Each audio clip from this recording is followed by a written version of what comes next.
All right, good afternoon, everyone. It is Dave Kauffan, and it is 2 o'clock, and it's time to go. All right, so thank you for all of the phone calls. As you're coming on, please mute yourself on the phone calls. And welcome to Facebook, welcome to YouTube, and welcome to Zoom for everybody that is joined on Zoom and all the phone calls. Yeah, very good. So, a lot of you from out of state, I've probably seen on my Facebook or have heard that Pinecraft and a lot of Sarasota is underwater right now. So that's what I was dealing with the last 2 days. Fortunately, all of my properties are good. No water in them, but there's a lot of people in our church that can't say that. One of our church members has 3 rental properties that are completely underwater. One of their houses was pretty much up to the roof line, and yeah, a lot of flood damage. Several reports are homes are totaled that are in that flood zone.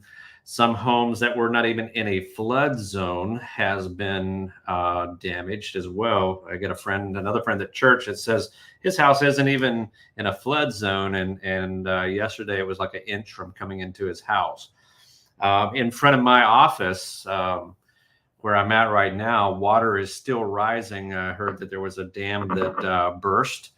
And so, yeah, I'm not sure if that was true, but for some reason, water is still rising out there in Pinecraft, and a lot of residential areas, the water is going down, but there seems to be other water coming in. But anyway, not to make this call all about the floods, but a lot of you are probably wondering about it.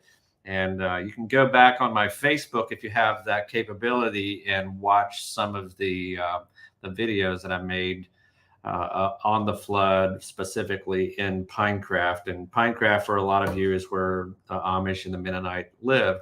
And so Pinecraft Park was completely underwater. And so it's been a crazy week already here in Florida. Started Sunday night is when the hurricane came through, and just a lot of rain. I've heard anywhere from 16 to 22 inches during the night, and so a lot of water in Florida and Sarasota. So, but we're blessed and we're happy, we're grateful, and we're moving on. So, I must admit that I did not have a lot of time to prepare what I wanted to share with you, and so if I am stumbling a little bit, please understand I was out all day yesterday with people in the flood and driving around and looking and helping where I can. So, but what I wanted to share with you today is I want to give you a formula that will help you to increase your performance. If I was in front of you in an audience, and like if I was on stage and you were in the audience, and I would ask you, how many of you want to increase your performance in business or in sales or even in relationships? And if I had a formula for you, how many of you would want that formula? Okay, so I'm sure all of you would raise your hands. I'm sure all of you would understand that. And so I want to give you that formula and help you to understand how to use that formula. And this is from Ziglar Corporation. As a lot of you know, that I'm handpicked by the Ziglar Corporation to carry on the legacy of the late great Mr. Ziglar, and so this is what we call the performance formula. And there's a pledge. There's not really a pledge that you're going to make, but it's like they call it the pledge that I just want to share with you. So I'm sharing the screen for those of you that are on Zoom or Facebook, so you can actually see the screen. But let's see. Let's back this thing all the way up. I forgot to forward my slide. There we go. Now we're beginning. So the True Performance Pledge by Zig Ziglar, and here's the formula. Attitude times effort times skill equals performance. Attitude times effort times skill. So if you want performance, like, it's going to be really hard to have a really good performance at work. And what I mean by performance, like, uh, great work culture, getting the job done, if you only have skill, or you might even have, somebody that puts a lot of effort in, but they don't have skill, but they might have a great attitude. So attitude times effort does not equal performance. It means that you have a real jolly guy that tries really hard. But if he doesn't have the skill to do it, then you're not going to have performance. Or you might have a guy that just puts in the effort and has a lot of skill, but has a nasty attitude. That person is not going to be promotable and is not going to be lasting long in my company. And so attitude times effort times skill equals performance. Okay. So I'm going to teach you how you can double and even triple your performance by knowing how to leverage each one of these three things: attitude, effort, and skill. So A times E times S equals P. Attitude times effort times skill equals performance.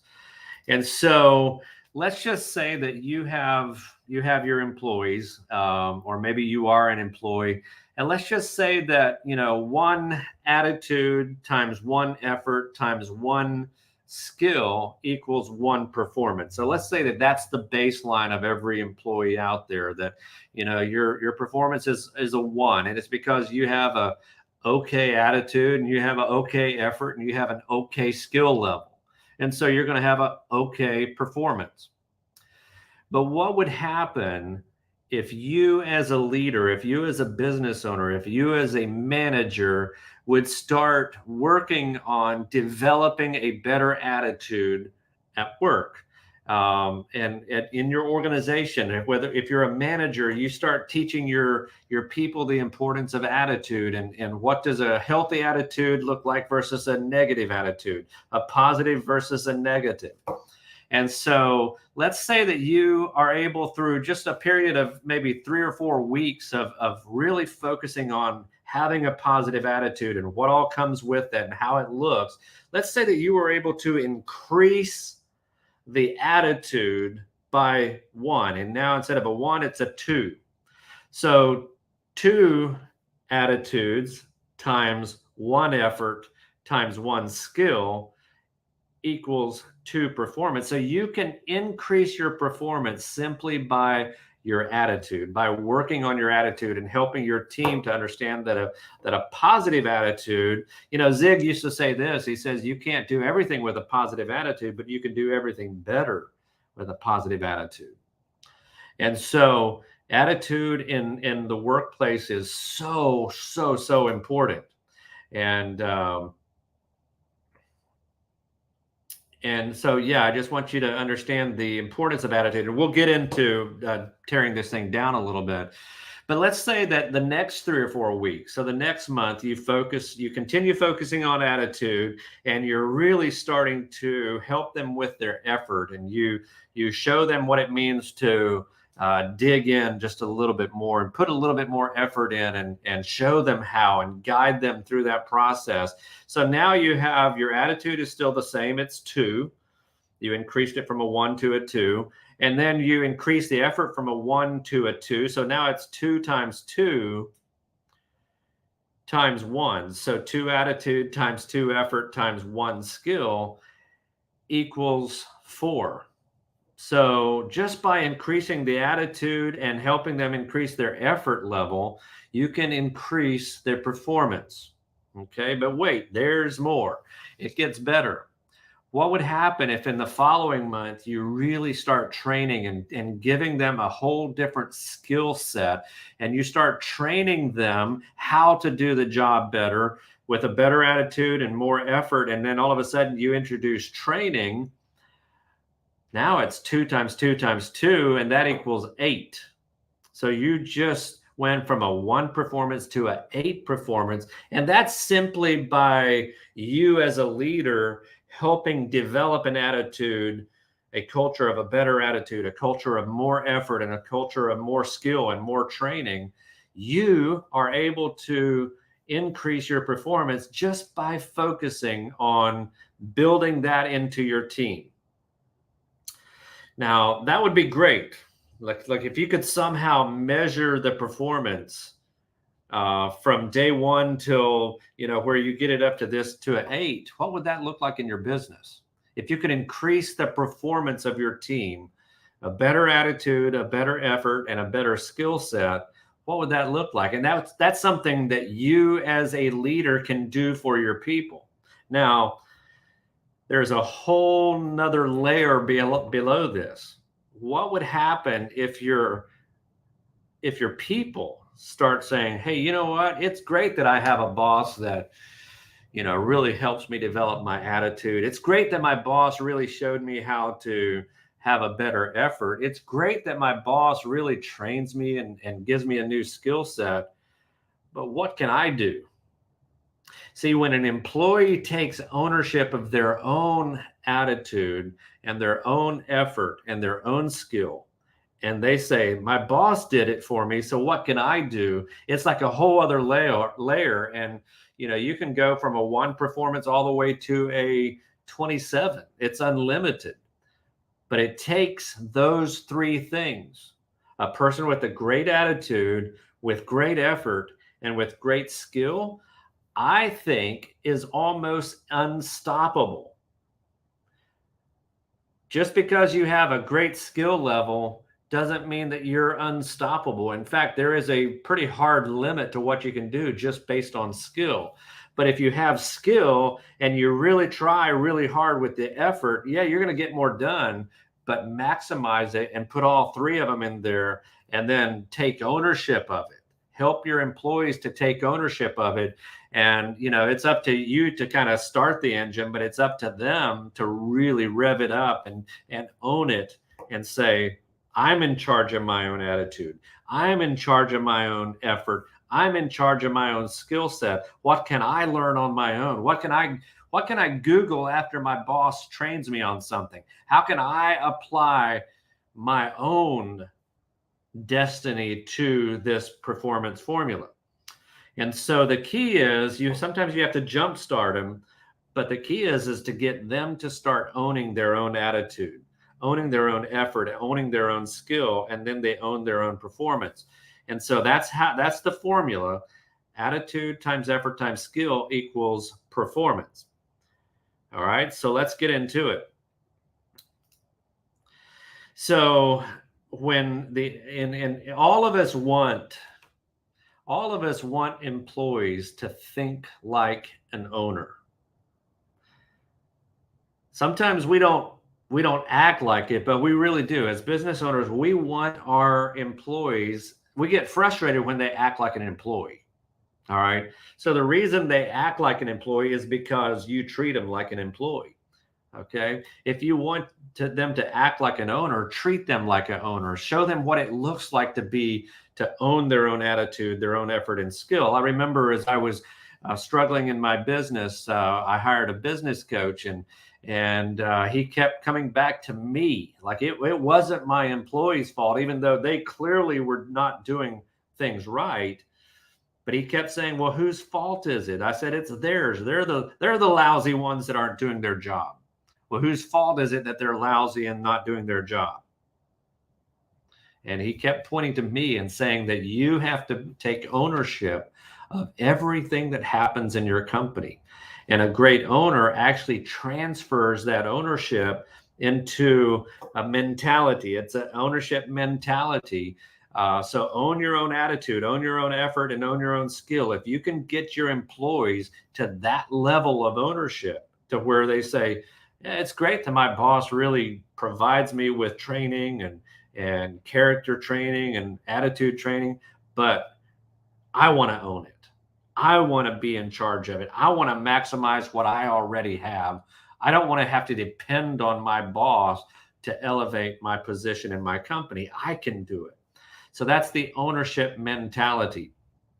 And so the true performance pledge, I know on the screen it's pretty small, but we're going to break all of these things down and go step by step on them. So the first one says, I believe true performance is the ideal accomplishment of a goal, aspiration, or objective that benefits everyone involved. So what is true performance? What is performance? It's the ideal, let's tear that word apart, ideal. That means it's the best possible outcome. It's the best possible accomplishment of a goal, aspiration, or objective. Does your business have goals? Does it have, aspirations? Are you striving to become something that you are not already?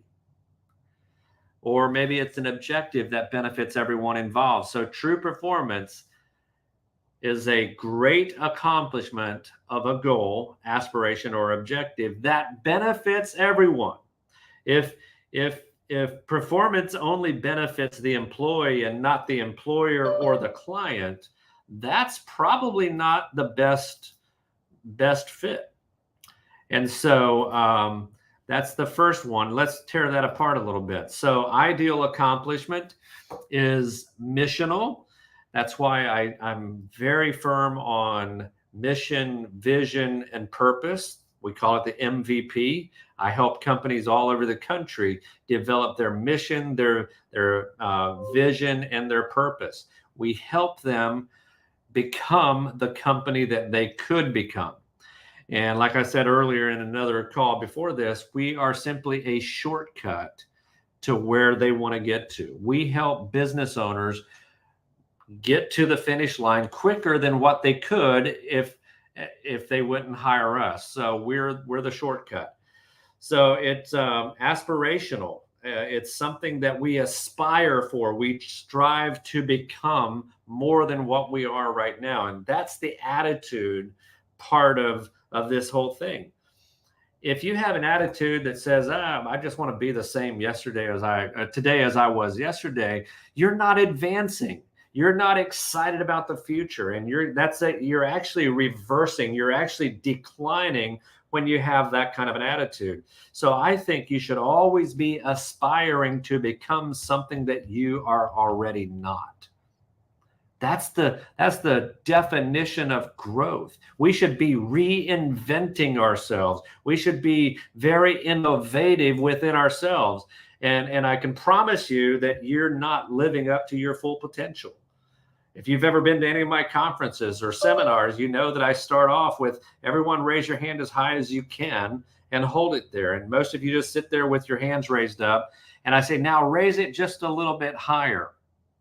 And it raises up about 3 inches across the room. And that's proof that we are not living to our full potential. We're not aspiring for more. And then the last part is everyone. Your efforts, your work, your employment, if you're an employee, should benefit everyone involved. If it only benefits you and it's not fair to your family, stop doing what you're doing. Zig used to say this: if a goal only benefits you, then, and it's not fair to your family or your teammates or your community, then it is not a worthy goal. A worthy goal should benefit everyone in your ecosystem or your sphere of influence. Okay? So to me, that's really, really important. Next one that I want to talk about is, I believe true performance occurs when I provide the most phenomenal experience possible to my customers and team members.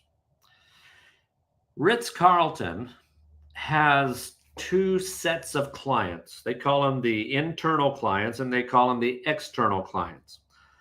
So the external clients are the guests that pay them to stay at their house and experience their brand. The internal clients are their team members, their employees, and they treat them both with utmost integrity. They treat them with the experience. So it's like you read stories of how the Ritz-Carlton, it's hard to tell who is the customer Is it the employee or is it the actual paying customer?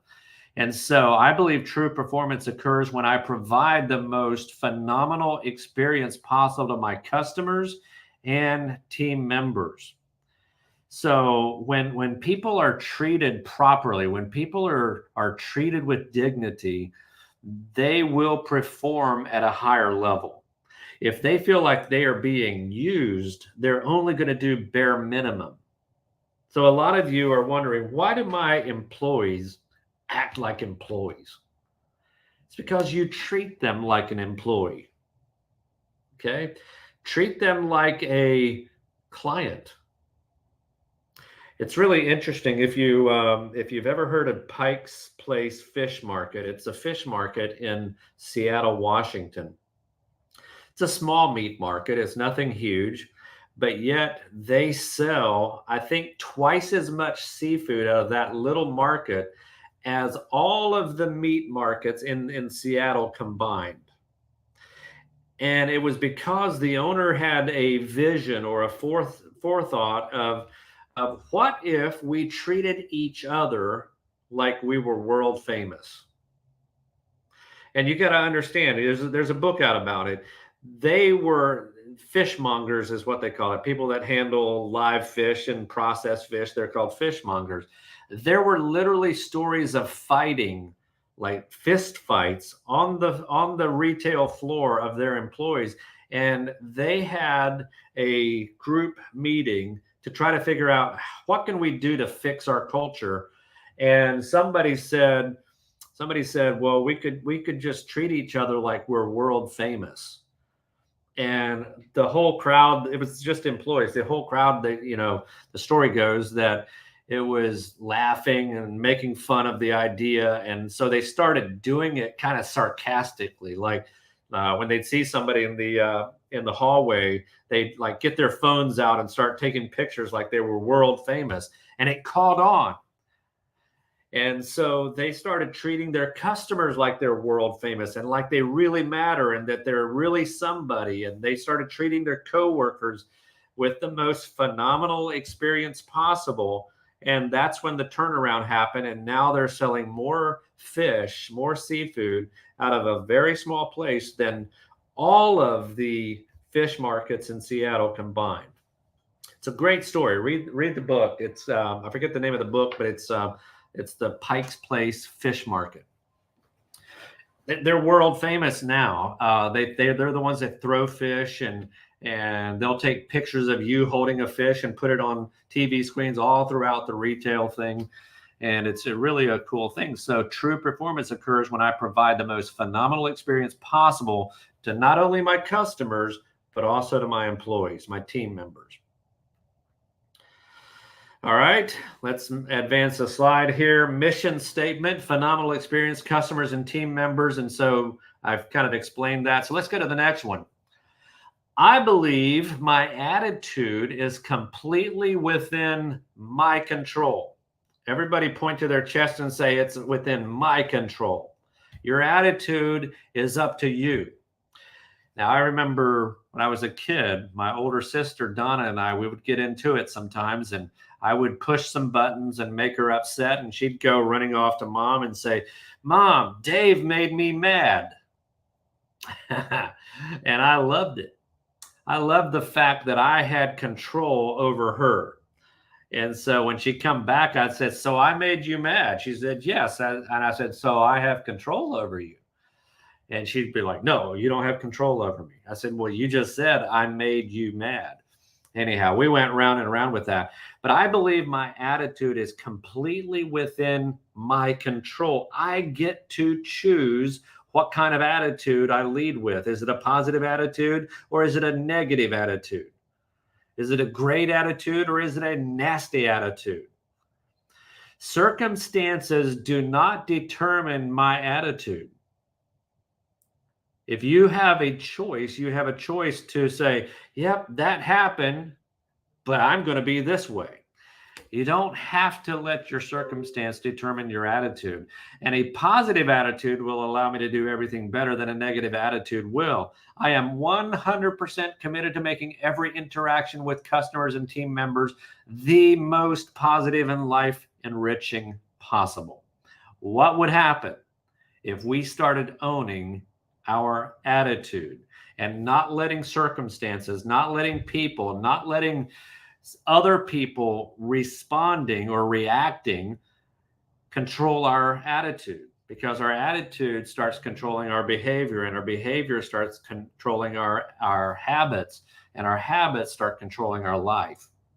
And so it's really important that we take hold and say that I control my attitude. Nobody likes a nasty attitude. Nobody does. Okay. So your attitude, you get to choose it and you get to own it. It's your choice. Zig used to ask the question, how many of you, by the raise of hands, could say that there are 5 things that you could do in the next 5 days that will make your life worse? He kind of threw you for a curveball with that question. How many of you for the next 5 days say that there's something you could do? There's 5 things that you could do that could make your life worse. And yeah, you can quickly think of all kinds of things. You could just stop bathing and your life would become worse, right? You could stop eating and your life would get worse. You could stop drinking water and your life would get worse. But let's talk about your attitude. You could start, or you could stop having a good attitude and take on a nasty attitude. And I promise you, your life will get worse. And the life around you, people's life around you will get worse. And then he would ask another question. He said, how many of you, by a raise of hands, in the next 5 days can think of 5 things that you can do that will make your life better? See, and I know you can think of 5 things that you could do in the next 5 days that will make your life better. So the choice is yours. You control your outcome for the most part. So you can own it and you can choose it. And it's all about a great attitude. The next one, it says, I believe 100% effort in everything I do on the job and off is essential to being a leader on the job and off the job. See, some of you are performers. You only perform when you're on the job. I've heard so many children, so many teenagers, so many sons and daughters that work with their father and mother say, my dad's a different person at work than he is at home. And most times they're nicer at work. I believe 100% effort in everything I do on the job and off is essential to being a leader by example. And leadership is not a position or a title, but a responsibility to myself, my family, my team members, and my company. I know that maximum effort releases the potential I have stored within me. Leadership is not positional, it's relational. When you have a relational type leader, you have a leader that looks out for the team, that serves the team. It's a serving type of a leader. But when you have a positional type leader, you have a dictator, you have a leader that says, do it because I told you, or else you won't get a paycheck. Do it or else you're fired, right? That's positional leadership. The world does not have enough room for positional leadership. We're tired of it. We want a relational type leader.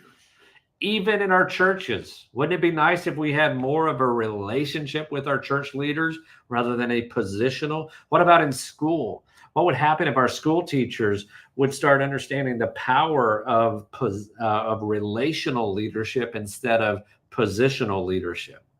All of a sudden, it's about the person that they're serving.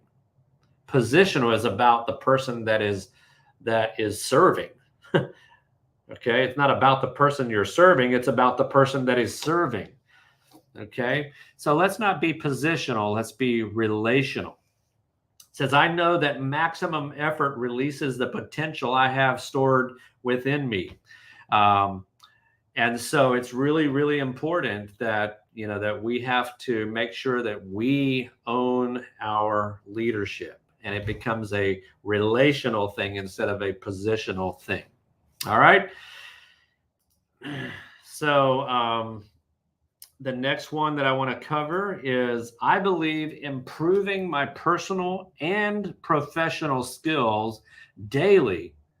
So that means you're working on yourself professionally and personally every single day. Your skills. What are some skills? What are some personal skills? I think communication is one. I think the ability to read climates or read atmospheres and be able to adjust and to walk in on a situation and to improvise right there. That's a skill. So communication is much more than just having the ability to speak smoothly. It's about reading the room. It's about reading the environment. It's about understanding the setting. So that would be an example of a personal skill.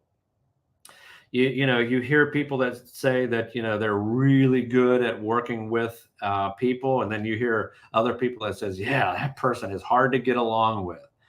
That's a skill. Okay. It's either you have it or you don't, but it can be developed. So a professional skill would be like sales and marketing and learning how to do the job. It could be becoming a better woodworker, becoming a better plumber. Professional skills, learning how to do something, learning the software, learning the accounting system. Those are skills. That would be professional skills. Personal skills would be more of relational, communication, getting along with people, things like that. So it says, I believe improving my personal and professional skills daily will allow me to be, do, and have. That's a whole other talk right there. Be, do, and have all that God created me to be, do, and have. I am a constant learner, always seeking to improve myself in every area of life. And so, ask yourself, are you a constant learner or do you already know everything? When was the last time that you actually were curious enough to dig into something and say, maybe I'm wrong about this. Maybe I didn't understand the depth of whatever this was. See, I believe curious people are humble people, because one thing I can guarantee you, a know-it-all is not humble. And besides, nobody likes being around a know-it-all anyway.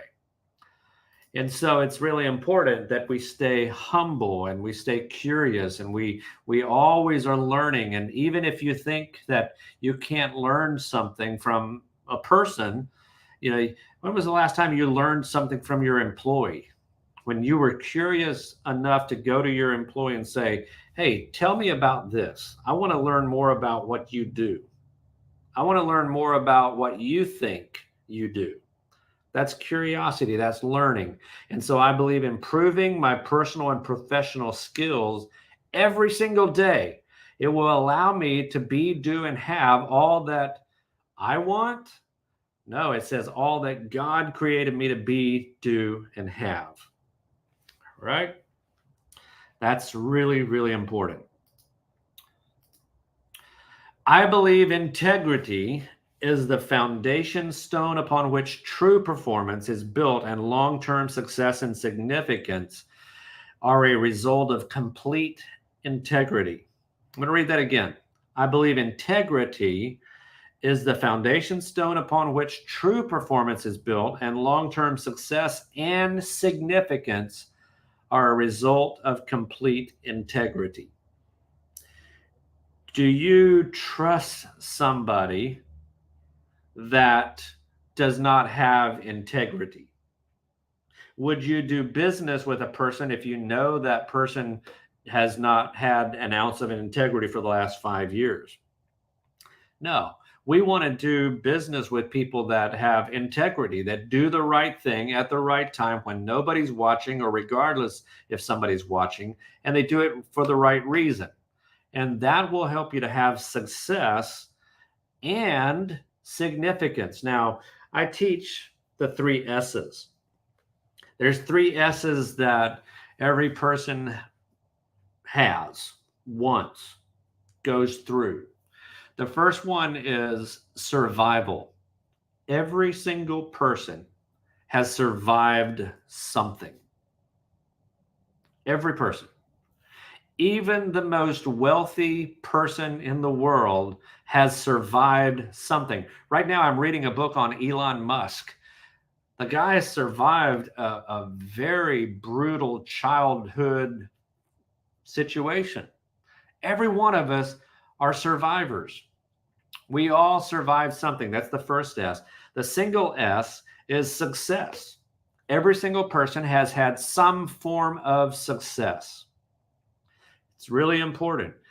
We have some form of success. The homeless guy that gathers $1, that's a success. Success is, in a very simplistic way, is setting a goal and reaching it. That's a definition of success. And it's, to me, it's really, really simple. Every one of you are successful. Now, the third and final S that I believe every human being wants to achieve, and I don't think all of us have, but it's when we are perceived by other people as significant. I'm not talking about famous. I'm not talking about popular. I'm talking about significant. I would much rather be significant to people than famous to people. In fact, I have a quote that I made several years ago, and I think one day I'm going to be famous for it if you guys would start repeating it. It says this. That was a joke, by the way. It says this: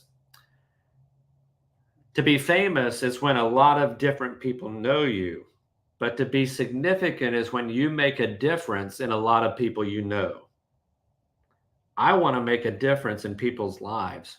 I want to help people realize their own success. I want to push people towards their own version of success. I don't want your success to look like mine. You and I are different. And so it's important that we understand that. So try to become significant to the lives of the people that you're leading, and you're going to see true performance come out of that if you try to achieve that. So the next one, I commit to these things and pledge to live up to these ideals because I believe in the mission of our company and have a dream worth achieving. I am solution focused, not problem centered.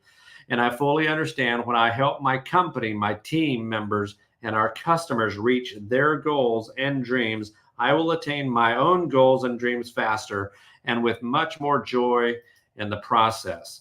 And so be solution focused and make sure that your dreams are aligned with your clients, with your employees, with your family, with your community. It should not be something that your dream only benefits you. I want it to benefit other people. So my true performance pledge is to commit myself and to you that I will do my best to live up to these ideals.